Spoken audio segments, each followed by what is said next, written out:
Hello, I'm Dan Starkey. I play Commander Strax, and you're watching the Omega Files.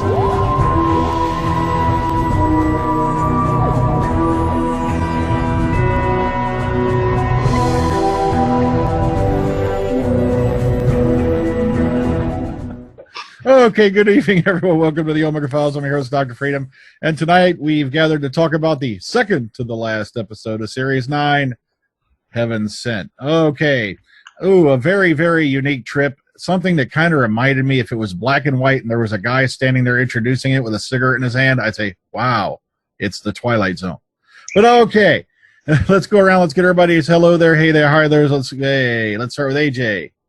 Hello from down under in the future. All right, William. Hey, how you doing, everybody? Phillip.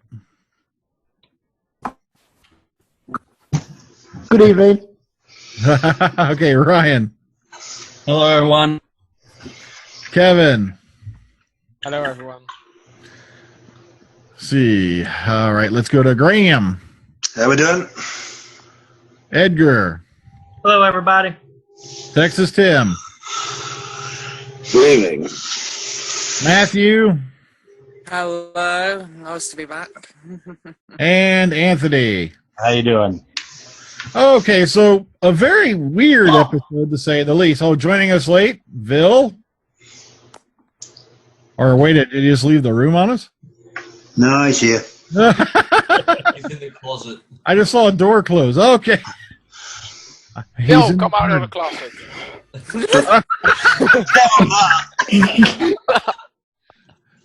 Say hi, Vil. Hi, Vil. Hey. Okay, you don't worry. You just hopped in at the beginning here. So, okay. So, like I said, interesting episode. Once again, they've done something completely different, something that's never been done before in an episode where it's pretty much 90% the Doctor alone. Hey, they're really going out there this series with a lot of new ideas. But okay, let's get your guys' take on it. We'll start down at the bottom. Let's start with Anthony. Your opening thoughts on Heaven Sent. Well, to me, it was my most enjoyable episode of the season so far. That's Okay. pretty much all I got. All right, Vil.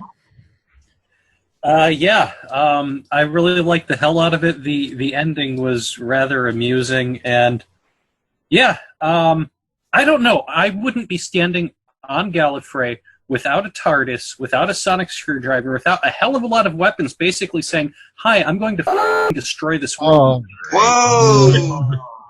Oh, sorry about the F-bomb, but yeah. Okay, Matt. Don't threaten the Time Lords that way. It is a very strong episode. Really enjoyed it so much tonight. This is what happens: take away the assistant, you nearly try and break him, you ensnare him, and going back to Smith's time with the Angels, you never ever set him into a trap, and this worked very well. Capaldi just shone very much as he always done, and you could tell a lot. He was hurting. The emotions were getting to him a lot. It is without a doubt one of the best, if not one of the all-time greatest episodes you could say of this entire run. The Capaldi's phenomenal, and the direction was just fantastic. It's absolutely can't praise it enough, and I can't wait for next week just to see how it all pays off. It brought heads off to the team down in Cardiff. Loved it. Okay, Texas Tim. Yeah, it was very good, wasn't it? It was a tour de force, so to speak, for Peter Capaldi. I mean, he's really good on his own here. He's explaining what's going on the whole time while he's trying to figure it out. I really like that. I like that. This is a very atypical episode. This isn't the kind of thing you see every week. And he's really got a mystery on his hands, and he has to figure out how to get out of it. Also, the music was very effective because it was just pretty much him talking to himself the whole time. So the score really stood out quite a bit. And the effects were very good as well, I thought. I think it was a really good episode. And it's the shock ending. You have to wonder, I mean, I don't know, well, I guess we'll get that in discussion, but I mean, is it the Time Lords that put him in this trap? or what's going on here? We still don't really know. This is tied on to last week's where, you know, it was really all about the death of the companion, but, you know, this is a whole different thing, and it ties into next week, so we have to see where it's going from here. Okay, Graham. You know what? I have never seen an actor take 55 minutes of television and basically completely captivate any given individual. This was on his head, this was on his hands, and he was bloody phenomenal. Some people might whine, bitch, and complain that, oh my God, this is what the hell's going on here. It's kind of, you know what came to mind to me? It was that Jim Carrey movie back in 2004, Eternal Sunshine of the Spotted Mind, where basically you've got the mind trip where he's talking to himself in his mind, and this was just phenomenal. And like Texas said, we still don't know what's going down here. We still don't know who instigated the shade and who done the deed with regards to Clara. But all I've got to say is, guys, he's back on Gallifrey and he's pissed. Okay, Edgar. Oh, wow. I actually feel like I'm going to be the bad guy here. I enjoyed the episode, and Capaldi was brilliant, but to me, I can't place my finger on it. I just felt like there was something missing. I don't know. Not the strongest of the season for me. Okay, Phillip. This episode was a psychoanalyst's wet dream, I think, because you had to be that sort of person to understand what was going on. And I feel sorry for any younger viewers who was like, we're sitting going, what's going on here? Well, I don't understand what's going on. It was, I enjoyed it to a certain level, but for me, it was just too much of I can't say that word, of a mind punch. Rape. Too much of a mind rape to really appreciate it. Capaldi, spot on. Yes, he did. He carried it off very well throughout the 55 minutes that there was.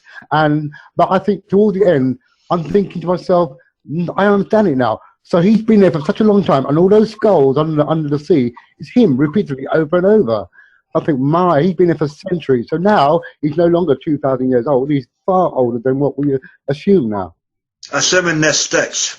Well, it's 4.5 billion years, but inside, well, apparently it was the confession dial. So it wasn't time. So kind of weird, huh? But then again, we've had that happen a lot where, you know, if you listen to Big Finish audios, gosh only knows how old the freaking doctor is now. True. You had McCoy frozen in ice for how many thousands of years? 900. On Orbis for how many hundreds of thousands of years or whatever. And so it's all a big weirdness when you try to figure out how old the doctor is. All right, Ryan. Yeah, I love this episode. And it's just Capaldi basically running around, escaping Gale, and just walking for 55 minutes. And this episode has just solidified. I can safely say Peter Capaldi is now my favorite of all the Doctors. Who else would punch through something that is 400 times harder than diamond? That has to be one of the most badass moments of the Doctor's history. There you go. It took him long enough, but he did it, darn it. Okay, Kevin. I loved it. Really, I freaking loved it. From the start to the end, the Vel was freaking scary. Jump scares were unbelievable. They were coming out of nowhere when you suspect. And that the confession doll, that he was inside the confession doll was cool.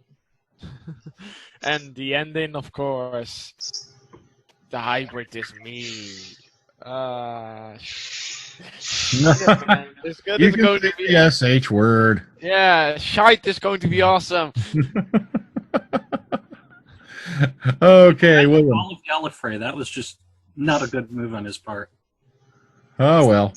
We'll find out how it works out. I can't wait to see that. Okay, William.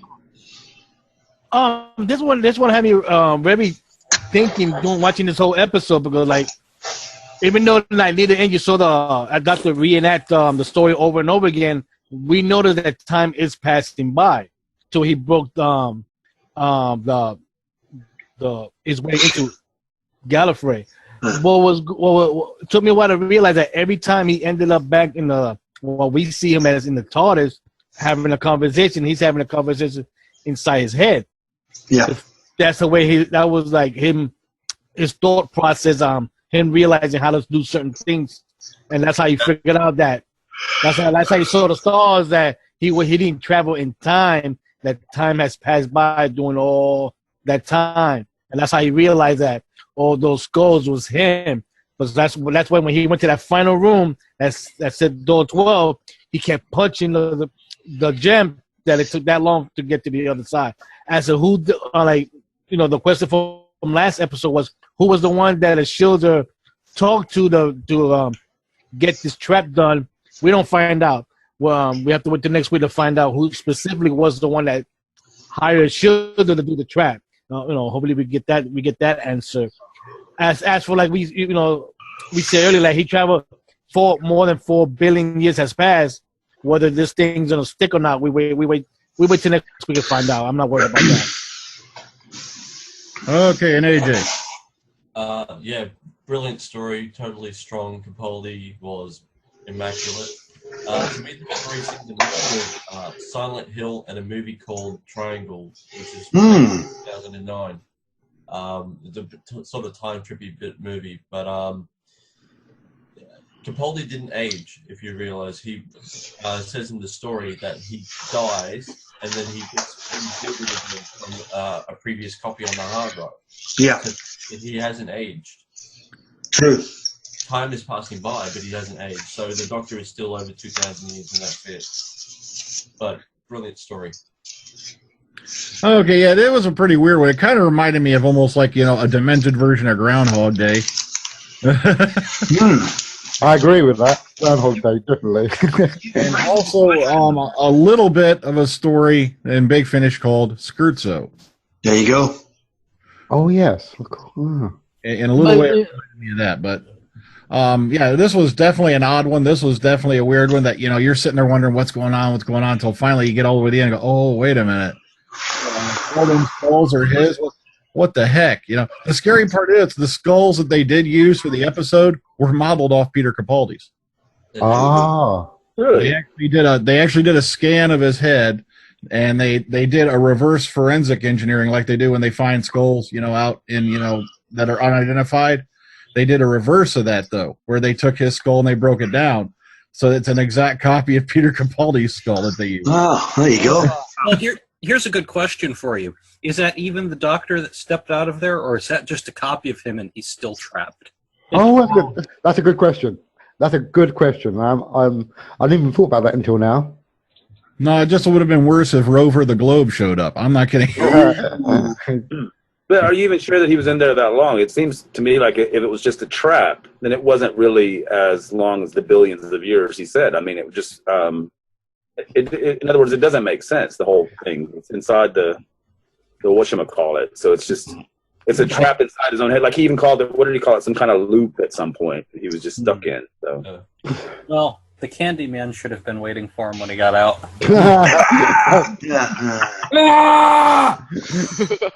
But do you think it warranted the extra 10 minutes, or could have been spent on a different episode? I don't know, because in this kind of story, I don't know. They could have shortened that down to a certain level. Or for me personally, they could have made an entirely different story to lead to the end result. Really, I didn't think they needed that kind of story. Are you actually bitching about the line? No, sorry. No, what I'm saying is Team F-bomb. They could have just made put a better storyline rather than do that. But it was good though, because basically they're tying up all the different things they've been talking about for a couple of years, like the hybrid or the Gallifrey. They put it all. The Doctor himself. It's all about him. It's all about what does the little cube, the little box mean that he's the moment. No, the ones that he's talked about since the first episode of this series. What was it? His confession dial. Yeah, the confession dial. Yeah.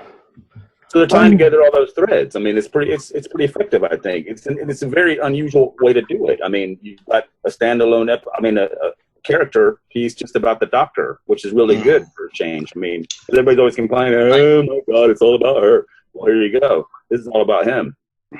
Yeah, I understand that. I just thought it could have been better told.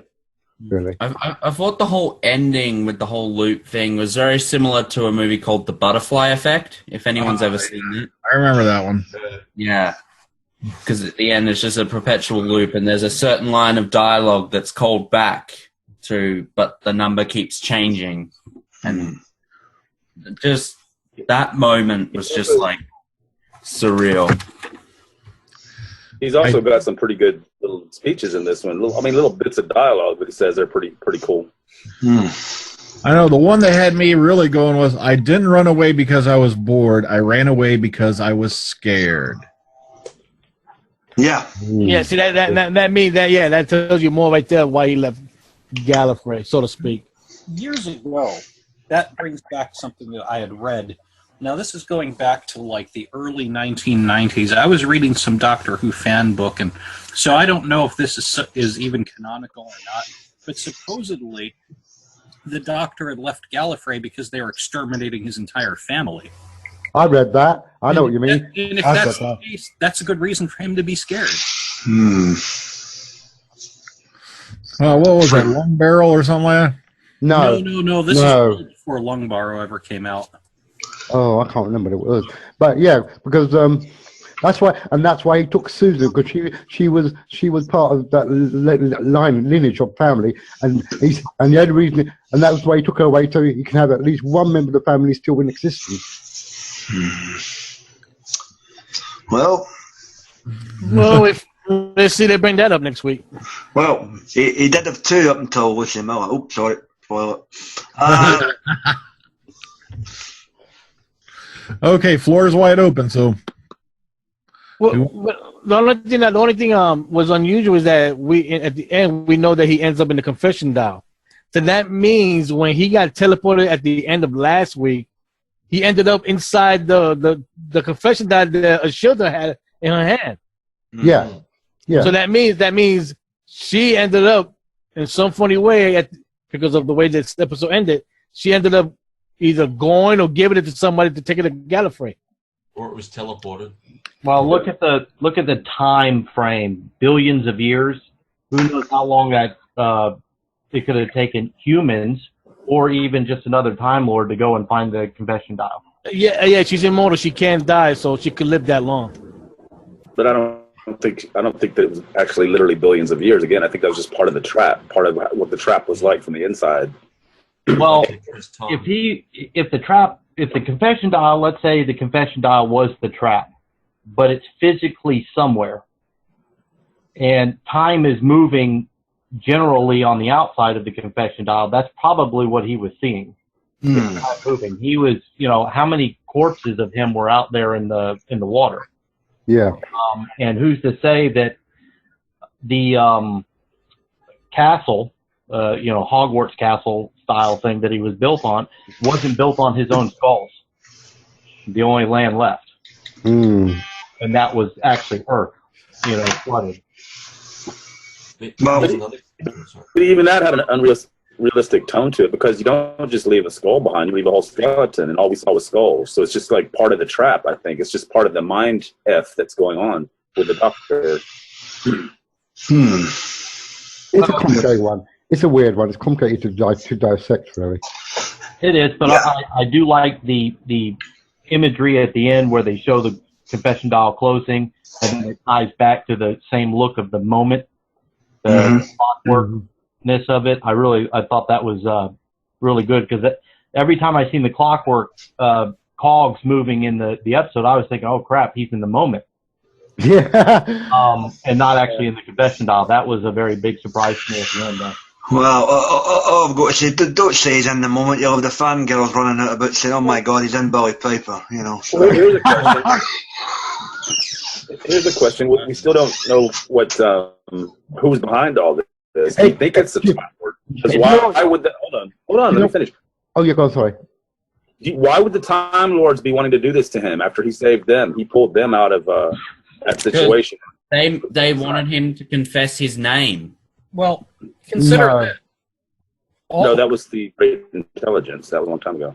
From whom did he save the Time Lords? Himself. He's still their greatest enemy. He was the one that destroyed them. He betrayed them.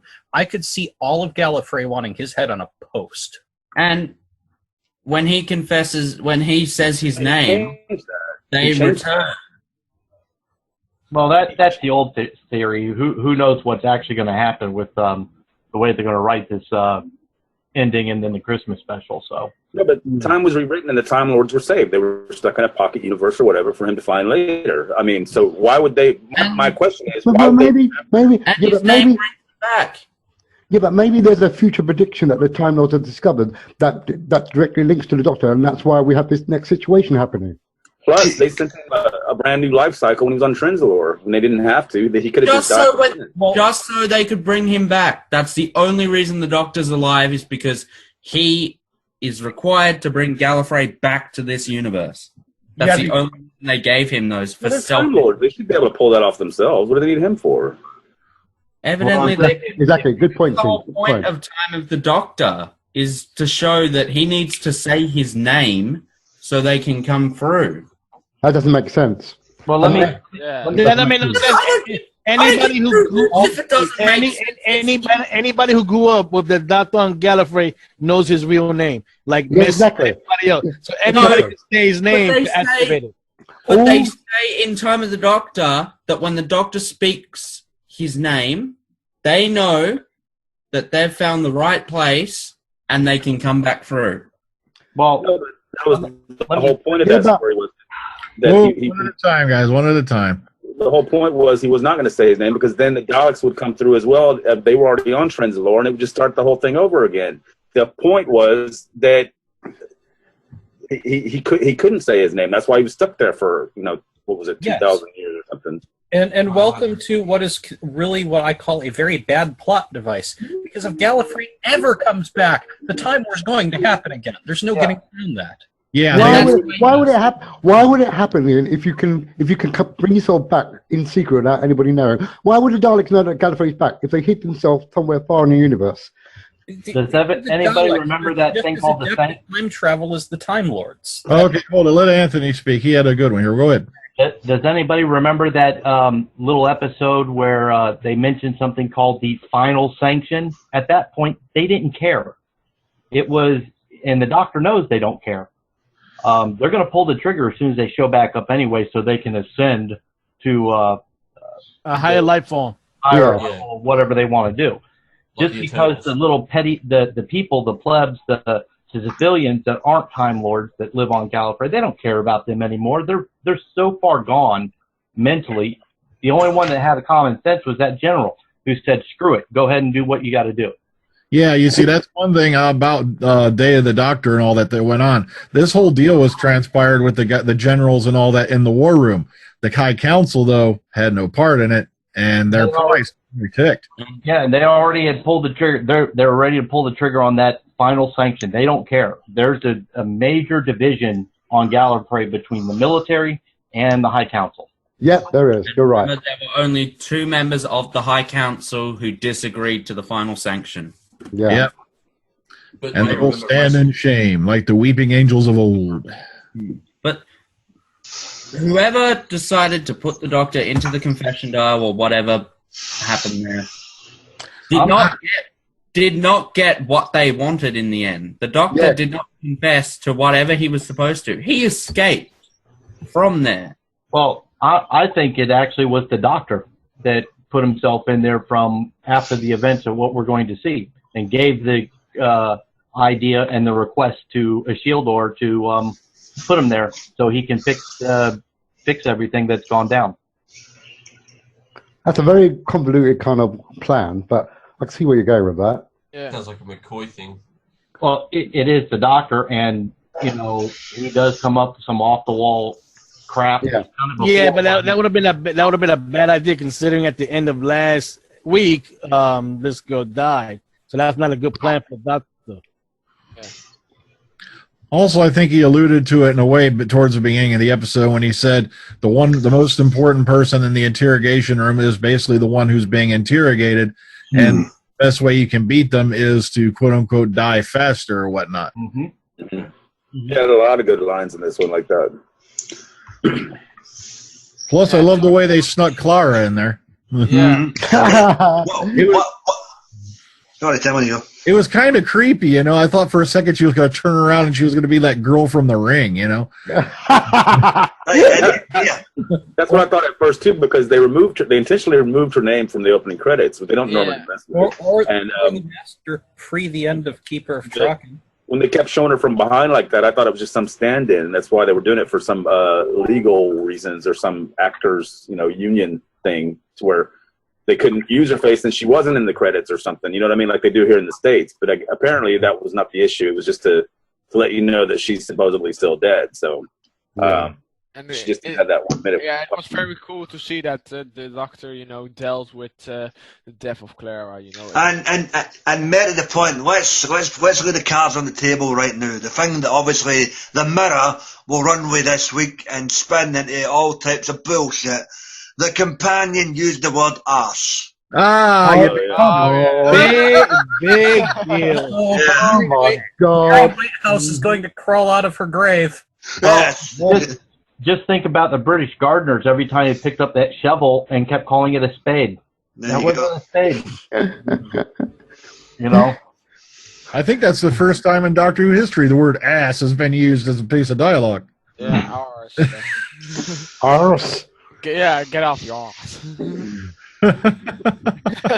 Again, that's all in the doctor's head, though, isn't it? Because she wasn't really there. That's just him talking to her throughout, and it's like she's still bossing him around and telling him what he should be doing. Well, let's go back to Amelia Pond's wedding. As long as you can remember somebody, they're not really dead. That's true. And didn't she kept remembering the doctor? And oh, look, doctor showed up. That wasn't a wedding. That was almost the same thing Patrick Troughton said. In the Cybermen, as long as they stay inside, they're still alive inside. Wait till That wasn't a wedding. That wasn't a wedding. That was the episode on Stonehenge. Can't remember the title, but yeah, it was in there. As long as Clara doesn't show up and she's an auton. Wow. A Roman auton. Amazon, a Glamazon. Glamazon, there you go. That a lot of men would pay to see. I'm just waiting for the doctor to show up, or at least in passing in DC's Legends of Tomorrow.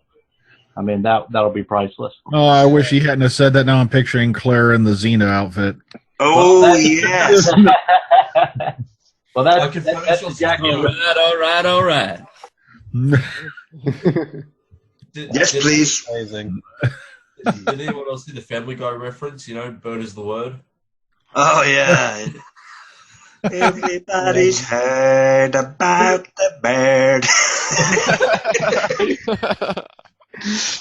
Interceptor 52, Extraction Chamber 7, regeneration in process. What the hell are you talking about? Next week's episode? Your trailer, yeah. Oh, man.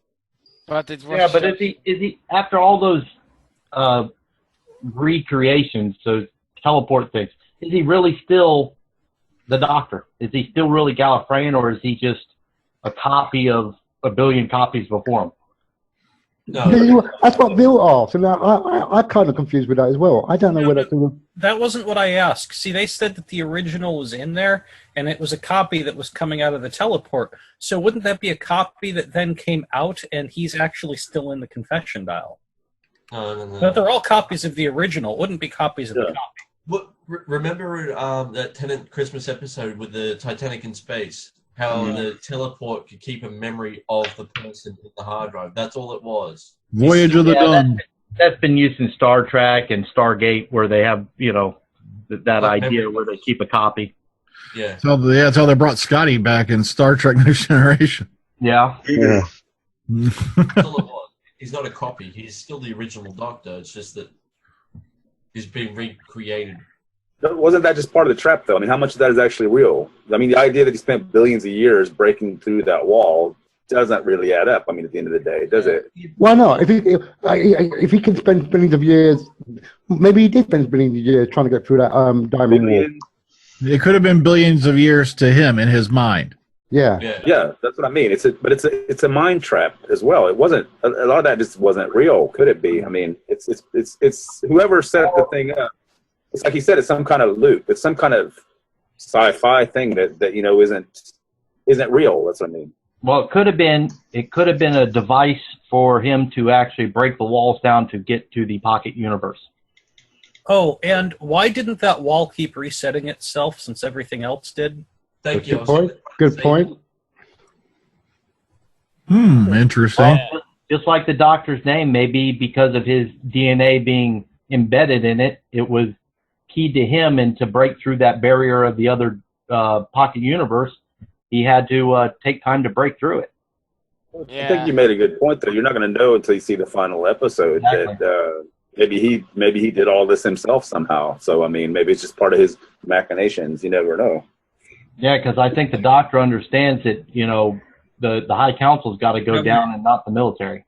But the way the episode looked like the one confession they wanted him to say was who was the hybrid. Yeah. Because you notice he realized that they keep that's one of the confessions he never said. Besides his name, that's different. But he never brought that up. He said, I know who the hybrid is. And like that, and he kept saying it, but he wasn't saying the name or who it was. Mm-hmm. He must have realized that's how he started punching the thing. That's what the most sought after question was, does the hybrid exist and who is it? Yeah. That's to come at the end of when he got out. He told the little kid, tell them suppose the hybrid has arrived. Probably just to scare them, to come and face him next week. Yeah. Well, that's why it would seem like to be the Time Lord, because they're trying to figure out a way to break the stalemate still, even though they've been rescued from that situation where they got all destroyed from the moment or whatever. Now they're still trying to end the stalemate, so they can get one up on the dogs by finding out what the hybrid is. I know, but he noticed when after the Doctor came out, he says that the Dollars would never have allowed to exist.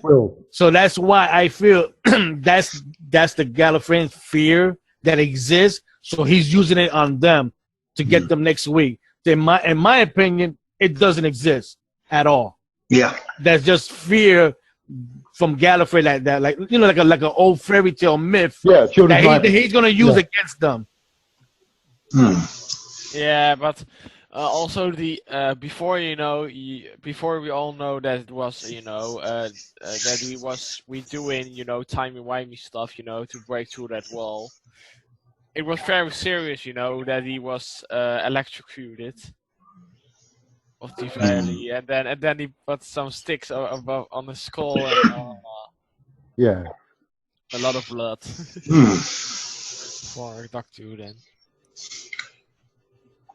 Well, that's when he started realizing that that time has how much passed, because remember he said it took him a day and a half just to go up those stairs to get to the machine, and then and then in order to activate it, it took his energy to do it. And it was slightly longer each time, because he would have had to crawl a greater distance. Yeah. Yeah. That's if you notice the creature like that, all he did was reset him back to the beginning. That's how come the floor was clean of blood and everything was put back. Yeah. Well, maybe confession dial was used as the key to return the Gallifreyans, not just by using his name. Maybe that's he has to speak his name into the confession dial, and that would return Gallifrey. Well, remember he punched out of the thing.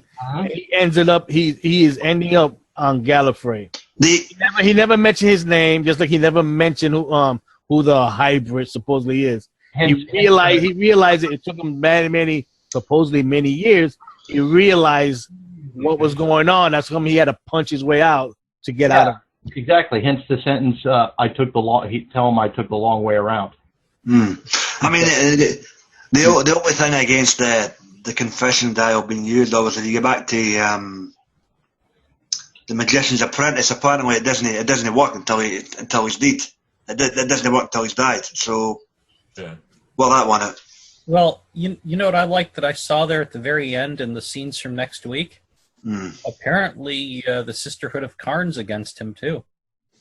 Well, they did, but I don't. They work their own. And what are they doing in Gallifrey? I thought that they left Gallifrey because they hated Rassilon. I wouldn't have taken that based on one piece of dialogue by Claire Higgins, though. Let's just wait and see what context is. Not only that, it's as far back as the Brain of Morbius, they've had an uneasy ally with the Time Lords. I mean, they, in other words, they'll stick each other in the back just as quick as yeah. If they feel like the time. I mean, look how they treat the Doctor when he shows up. They think he's immediately there to steal the elixir. So I mean, it's an uneasy alliance that they've had for centuries. So. Here's a question: are the Sisterhood Time Lords or former Gallifrey? No. The old history suggests that they were once Time Lords and they left Gallifrey to live on. No, but they're nearly immortal, aren't they, because of the elixir? Well, that's what it kind of seems like. They just took a different route, a different path than Rassilon's path. Yeah, you remember in the Brain of Morbius when the eldest died, she didn't regenerate. She went into the flame, and another person took her role. Yeah. But it's kind of weird. If they have the ability, because even these days they have the ability to give you regeneration. So why didn't they use? Well, obviously it's new fandom writing, but you would have thought that they have regenerated capability. By the time you saw them do that, they were old friends of the Doctor, and they convinced him that he died anyway, and so they said, we can't let that happen. So they brought him back and regenerated him into the War Doc. So I mean, that was them doing an old favor for an old friend. Well, that might not have been the High Council. That might have been the military that did it. The same way with him and Krenzel, or it might have been the military sending the regenerations and not the High Council, since they were stuck in that idea of the final sanction. Yeah, good point. Wouldn't the High Council approve or disapprove of extra regenerations? It depends who's in charge of that kind of thing, though. It depends. Well, at that point in time where that very moment happened, they had locked themselves away. They didn't care about what was going on with the rest of the universe. So the military was still fighting and realizing what was going on, but, morons locked behind closed doors. It's just like the Queen going to see the Lords in the House of Commons. She has to knock. If they're behind closed doors, they're not going to let her in. Yeah. They don't feel like it. So maybe that's what I'm thinking it was the military that gave them the regenerations to save them, and not the High Council. Yep, I agree. I'm with you on that one. But do remember, time still passes on Gallifrey.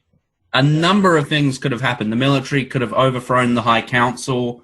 The High Council could have been left absolutely powerless to do anything. Well, you also got to remember the Master showed back up, so how did that happen? And the one thing is, that's the thing.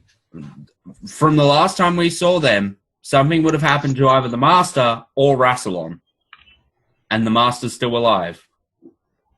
Yeah, because last time we saw them was in the End of Time Part 2 when, the Master was taking Rassilon, on head-to-head as they, faded off the white, so to speak. Yep. And even though we know that only 2 of the Time Lords disagreed with what Rassilon was doing, that's in the High Council. We don't know what the military would have thought about that. Well, they wouldn't have been privy to that information. Well, one thing's for sure, if you're in the Whoniverse, we like to talk about how humans are all big, bad, and awful and terrible, and we have all of these horrible dictators. We didn't have a final solution for 600,000 solar systems. No, that's the whole universe. Pull the trigger on the universe, not just the galaxy. I know. I was just throwing out an arbitrary number that sounds. Gives a whole new meaning to the Big Bang. So I'm thinking that, and it appears that the military seem to have some kind of sway power based off of the trailer. So I'm thinking there might have been some uprising against Rassilon and anyone involved with it. That's a quick trailer. Yeah. Don't worry about the military about that. We'll find out next week. Exactly. We can't really speculate on any uprising until we know who the president is. So, Yeah, true. Yeah. But the president can have his own military soldiers as much as. But you could be sitting here speculating about some type of uprising, and it could turn out to be Rassilon anyway. So what's the point?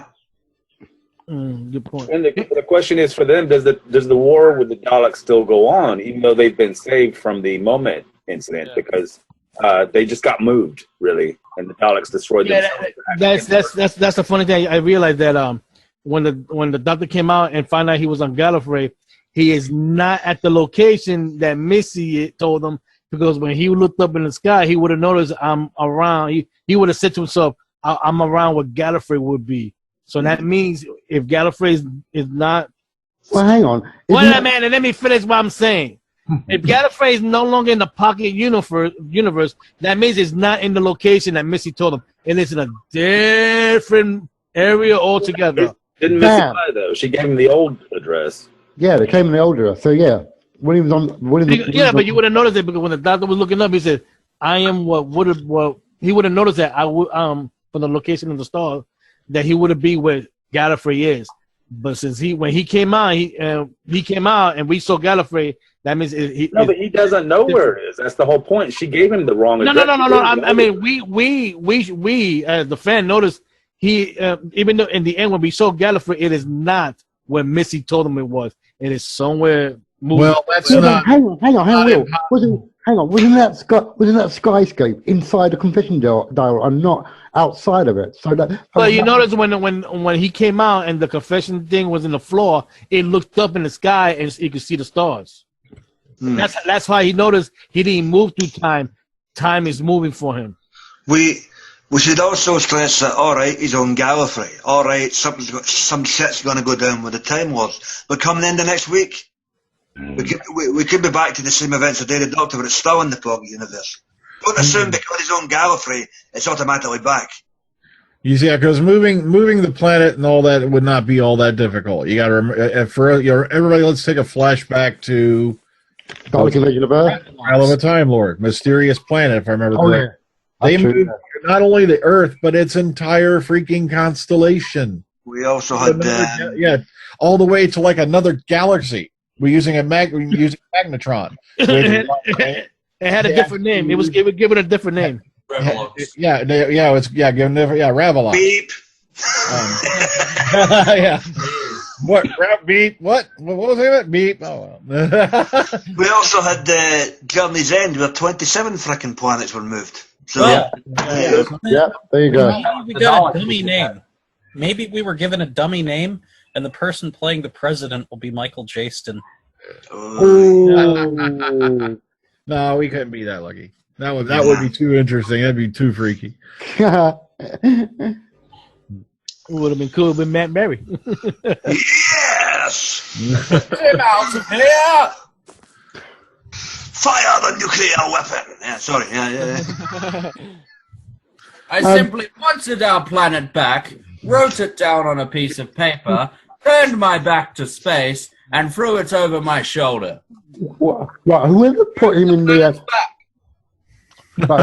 whoever put him in the confession dial, wouldn't they not be aware that he's now out and about free on Gallifrey, so they know he's already there? No, if a shoulder still at the dial. Yeah. No. Well, here's an idea. What if the actual confession dial isn't a trap or anything, but a device that could help transport him there? Yeah, that's what it seemed to me. It just transported him to home.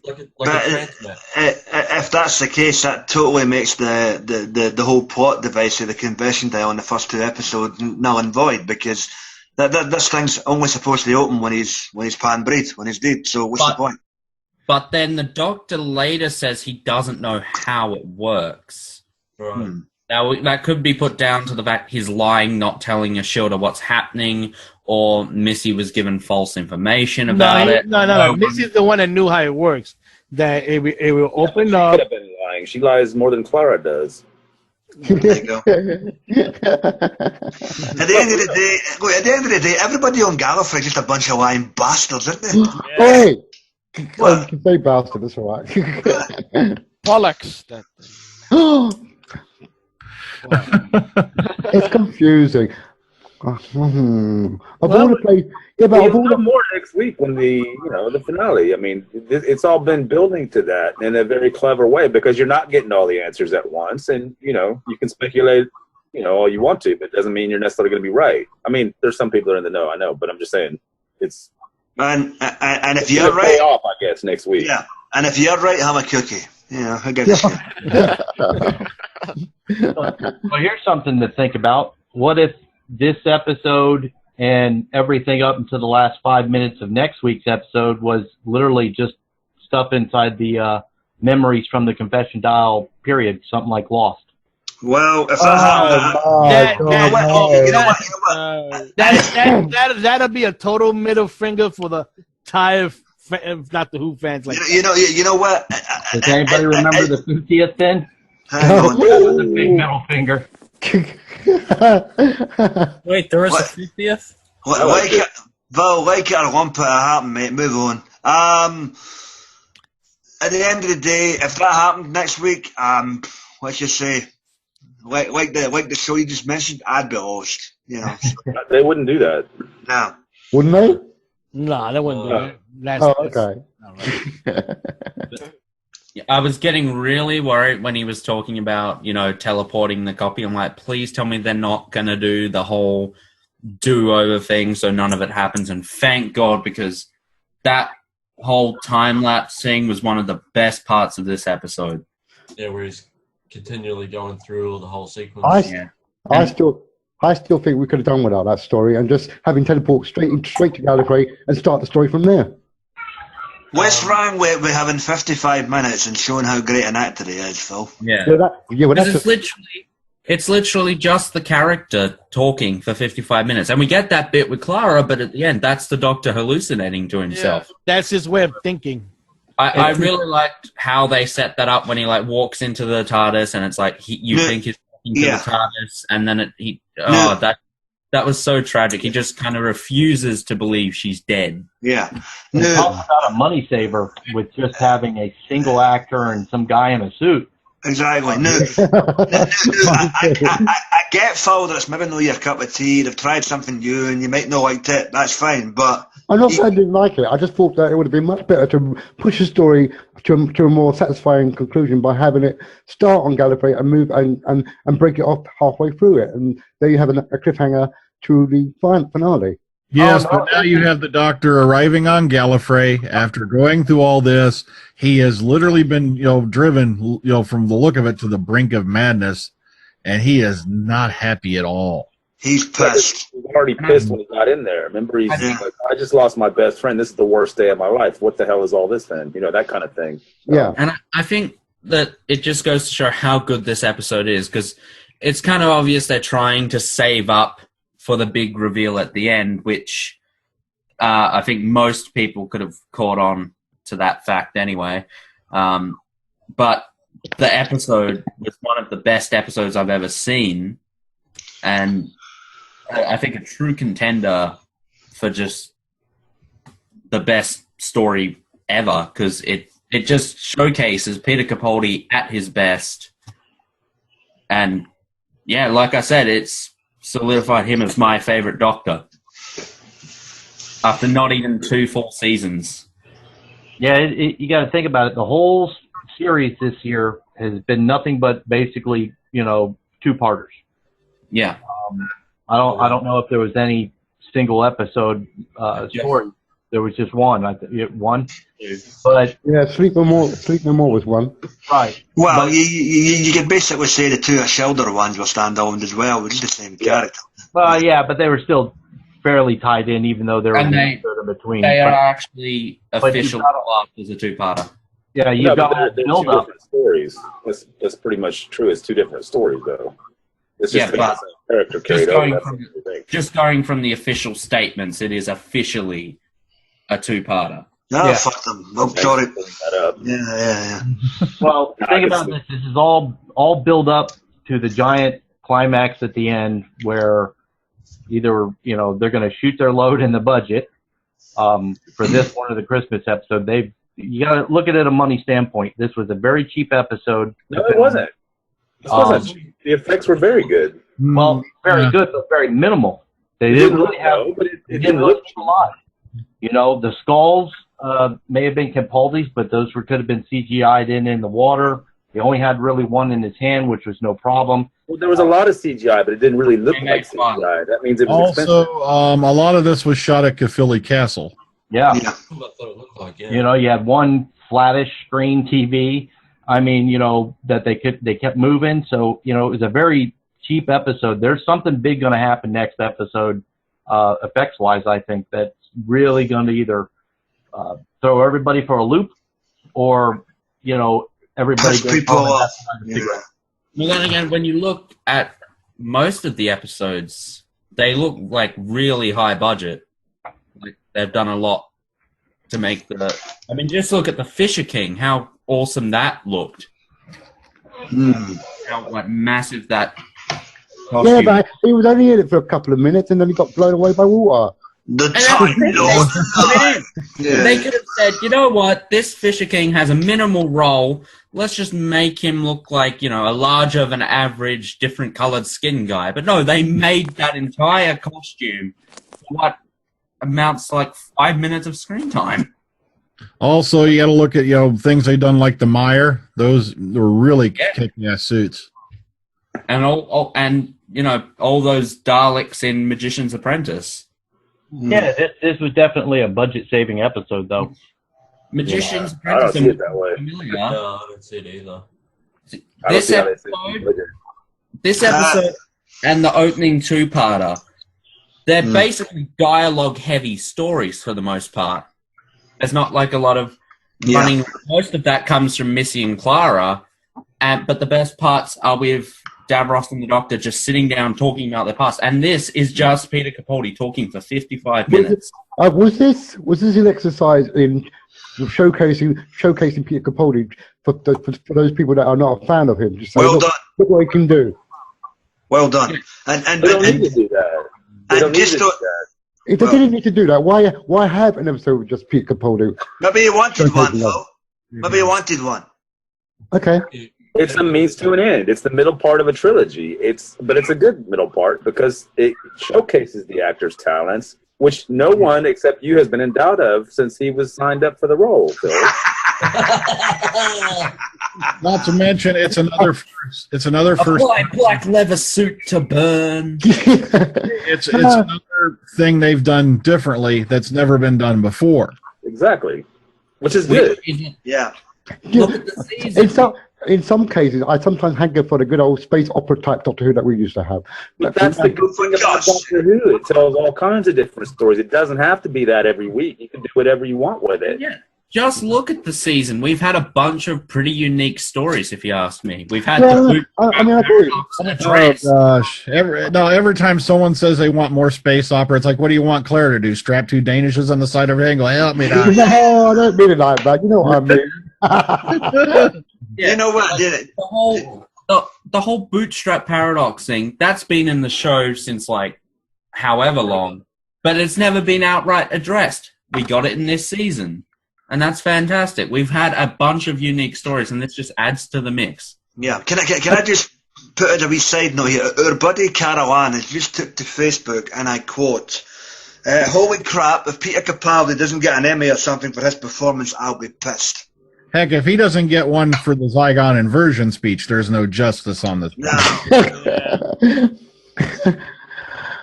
Well, I will say that this season's been the best for him, in my eyes, anyway. Yes. The trailer for next week. I think last series was universally good, except for the one obvious clunker that nobody really likes. But I mean, other than that, it was good. The Hybrid will stand in the ruins of Gallifrey and destroy 1 billion hearts to heal its own.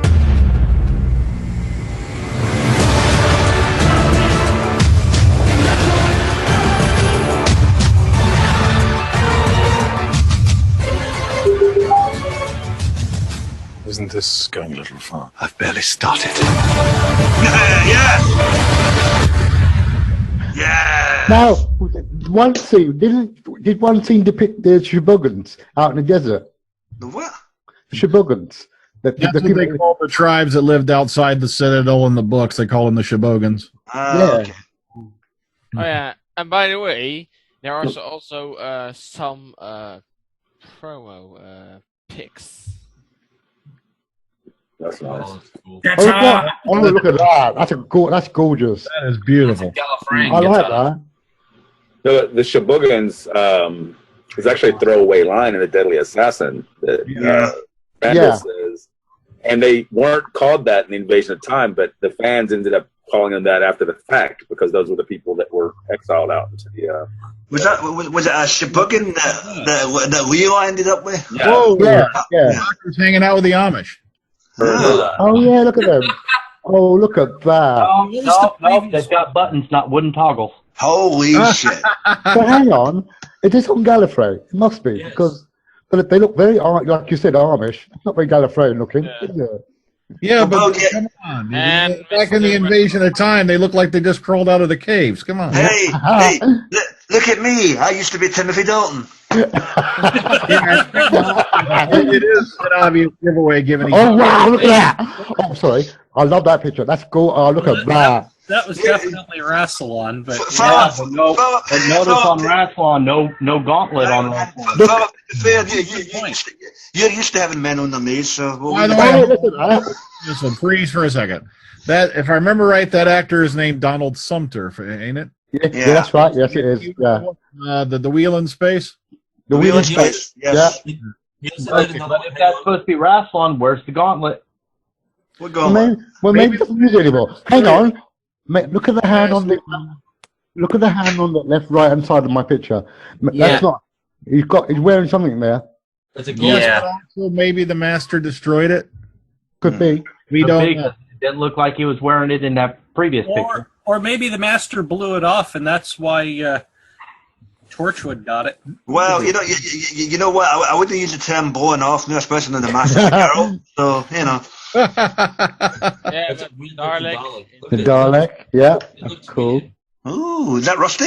Yeah. Oh, look at that. Oh, the Sideman as well. What version? But notice an old Cyberman, the newer Cyberman model. Yeah, that's one of the models that came before the Iron Man ones. So what? We know. The general. Go back. I want to see the general again. Back up one. Come on. That's the general. That's the general. Yeah. Ken Bones. Ken Bones. That's it. Yeah. Okay, move on. Move along. Yes. Amelia. Yeah. Oh, here. Yeah. Ken Bones and the Lord President. One thing I want to point out. Look at the size of that freaking collar they got him wearing. Are they holding that thing up with a crane or something? I can also say I have something to tell you, General. What's that? I have a baldier head. Also, I like the detail they've gone into on the back crest there. Look at that. Yeah. I have something to tell you. People are still complaining about Peter Capaldi. Why? What?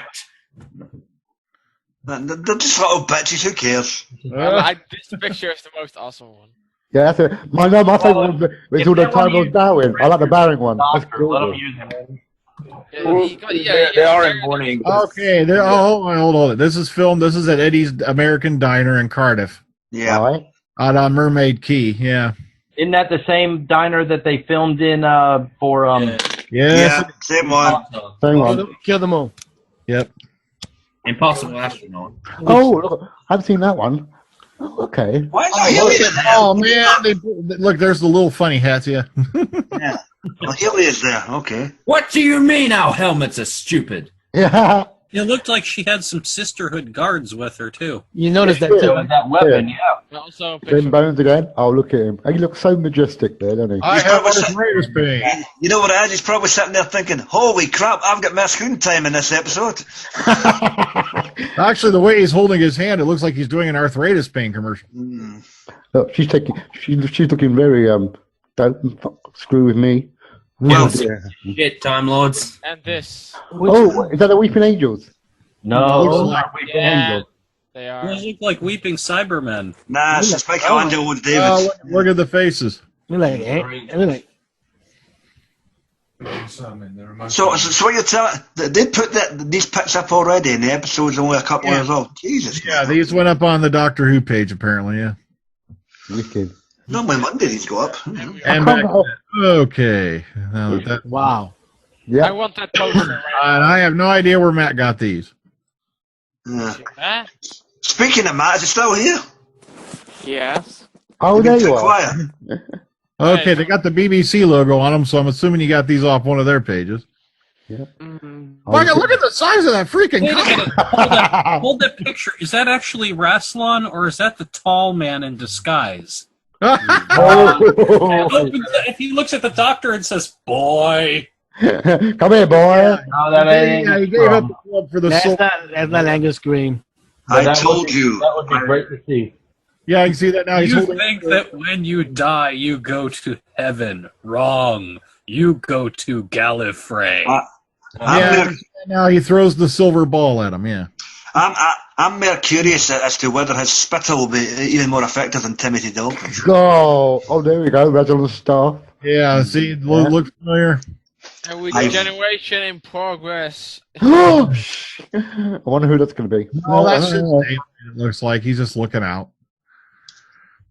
I'm the president of Gallifrey, and I still cannot find Geritol. Okay. This planet's a shithole. Now who is that woman in the Back in the barn, apparently. That's a woman. But it could be one of those women that you saw those people outside. She could be one of them. Yeah, one of the custodians of children. I want to know, is she holding her head like this? Yeah. Guys, sorry to interrupt, but I'm just gonna give you all my score. I got to get going because I'm going out to dinner. Okay. Okay. Sorry about that. That's all right, Edgar. Good to see you, man. All right, hang on. Let's go. Before you go, Anthony, out of 10, what did you give this one? Overall, pretty good. I give it a 7.5. Not the best, but definitely not the worst. Okay. Okay. Welcome. Yeah, thanks for being in this one. All right, thank you, guys. See you, mate. Have a good night. A shooter. A shooter. Hey, you can't blame me. These are on the freaking BBC site. That tells you right there who's going to show up next week. Oh, yeah. It was in the next time trailer. Yeah. Yeah. A shooter. Although, did this happen back to that one where the president is overseeing, he's looking out and overseeing his staff. He's probably sitting there thinking, I was James Bond in a past life. And back to the beginning here. Ba-da-bum, ba-da-bum, killing. No, I like the photo with all the terminals bowing down there. That's my favourite one. To be fair, Phil, as I said earlier, you're used to having guys on their knees. So. It looks so noble, though. It's so noble. I like that picture. I'm going to steal it if I can find it. Where did that come? That was in the trailer. Oh, there you go. Well, that pretty much confirmed it. Yeah. The real things. Okay, but people can die, damn it. Well, that Dalek's alive. Ooh. I'm happy. The Dalek's alive! Shout out to our buddy Beef, who's now hobnobbing with Brian Boyce. The lucky son of a bitch. And Sam Jones. But think about this. If that is Rusty, then that means that there is a Dalek that would let a hybrid survive. Yeah, and Sam Jones and Melody Anderson, I was about to say. And Peter Wingard, apparently. So. Well, here's the thing. They're all wrapped up in the same general... Now, is that or is that not the TARDIS of the Chameleon Circuit disengaged? It is, yeah. It is. Oh, the silver capsule thing? Yeah. So, yeah, they've been throwing out a lot of this stuff. And it's like the show's not even a couple minutes off the air. Come on. that tells you a lot. A Shielder's in it, Clara's in it. I mean, is there any point watching now? Anybody? Huh? How long is next week's episode? 65 minutes. 65 minutes, yep. Okay, so Praise the Lord. And we have a lot to look forward to, apparently. So let's go ahead and we'll rate this sucker and we'll put it to bed. All right. Starting with AJ, out of 10, how do you rate Heaven Sent? 10 out of 10. Holy shit. Okay. Really? William? I give it a 9, same as last week's, 9.5 out of 10. I got the funny feeling these two episodes are going to be more better than next week's. All right. Phillip? I'm giving it a 7 purely because it was a very odd styling of storytelling. It's not a bad story, but it gets a 7 for me. All right, Ryan? Yep, 10, straight up. Brilliant showcasing of Peter Capaldi's abilities, something he's been doing since he got the role. But this, having basically the entire runtime of the episode to just play with, brilliant. Already cemented as my favorite Doctor, not even after 2 full seasons. All right. Kevin? 10 out of 10. Whoa, Graham. This gets a 9 for me. It'll probably go up, but on one viewing only. Phenomenal actor, phenomenal story. He's a body doctor. Just accept it. Oh, God. Okay, Vil. 10. Whoa! Whoa. Hang on, wait. Wait, yeah, let me hear that again. Wait, hang on, wait. Did Val just give a Stephen Moffat script a 10 out of 10? That's what I said. Let me hear that again. Let me hear. And I have a perfect explanation for it. Oh. Yeah. I'm going to do something in the next one that's going to make me want to take it down to a 1. Well, yeah, well. I didn't trust him. Yeah. Okay, Matt. No break. 10 out of 10, and also, if it's not been covered, an honourable mention to the guy who played Colony Staff, because he came back as the Veil in this one, and it was quite enjoyable just to have 2 people. As a small cast of 4, it was phenomenal. All right. Yeah, I mean, yeah. All right, Texas Tim. At this point, I'd give it a 9. I'm really gonna have to watch it again, but it was a once again an experimental type episode, something they've never done before. I think it fits in really well with where they're going this year, so I'll give it a 9 for now. Oh, and if I keep with the same rating after next week, then Moffat absolutely has to leave because I don't believe he'll do it 2 years in a row. Okay, and Anthony, out of 10, how do you rate Heaven Sent? I'll give it an 8. I thought it was fairly well shot. I like the low budget look of it, the dark imagery, and the whole Hogwarts style thing should make a few of the kids a little happy. Moving bridges and doors, but all in all, I'd say probably an 8. Yeah, I'm going to throw in an 8 as well. Just it really showcased Peter Capaldi. It was an excellent episode, but I don't know. I think they did just drag it out a bit too long for me. It's just what's your opinion of once again Rachel Taylor doing the final episodes for the season again? There you go. She's done a good job here. She's done a good job. It should be permanent. She should do the last 2 episodes every year. You never knew. Maybe she could be the new showrunner, Rachel Taylor. Well, I mean, to be fair, she still has, Nightmare 6 with Robert Englund on her CV, and that was the best thing. Oh, yeah, that's true. Yeah, that's I don't know. She made Tank Girl somewhat enjoyable. Yeah. Tank Girl. I hated that movie. Serious. Okay, we're going to go ahead and put this sucker to bed. Let's get goodbyes from everybody. Let's start with Anthony. Well, thank you for having me, and we'll hopefully see you next week. All right, Matt. All right, see you next week, and get ready to get hell-bent. Okay, Vil. I'm hell-bent on seeing next week. Okay, Graham. Always a pleasure, and I'm hell-bent on being here next week. Ooh. And Kevin? Well, let's see what next week's going to be happening, because the Doctor is pissed at his own people, those shitty people. When isn't he? He just stood on Gallifrey and basically said, I'm going to wipe all of you out. Yeah. I'm going to rub you out.